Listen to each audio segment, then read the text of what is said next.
ഇതാ മടിയൻ വന്നിട്ടുണ്ട്. തോട് വറ്റിച്ചിട്ട് മൊത്തം കഴിച്ചെല്ലാം പിടിക്കല്. നോക്കോ ഫുള്ള് തുള്ളുന്നാണ്ടോ. ആട് ഇവിടെ തുള്ളി പിടിക്കും. ഇപ്പൊ വലിയ വലിയ സാധനങ്ങളാണ്. ബാക്കിയെല്ലാം നോക്കി നോക്കി ചെയ്തോ. ഫുള്ള് വരും ബാക്കിലെ വീഡിയോ. ഇത് മൊത്തം പറ്റിച്ചിട്ട് പല വെറൈറ്റി മീനിനെ പിടിക്കുന്നത്. എല്ലാം തുള്ളി അപ്പുറത്തെ നല്ല വെള്ളത്തിലേക്ക് പോവാൻ നോക്കിയെന്ന് വിടൂലൊന്നും. ചെക്കൻ മുകളിൽ കയറി വാ. ഇതേ വാ ഇതേ ഈ അറ്റത്തിൻ്റെ കരി അതിനെ നീ പോല അതിനാ വേണ്ടി പിടി പിടി പിടി അപ്പുറത്തേക്ക് വിടില്ല. മേത്തേക്ക് തന്നെ പിടി. ടൈറ്റ് പിടി. കടന്നോ മുറുക്കപ്പിടി. പോയാ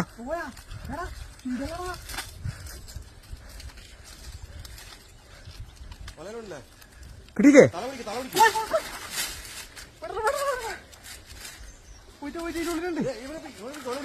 ഈ അറ്റത്ത് ഇനിയും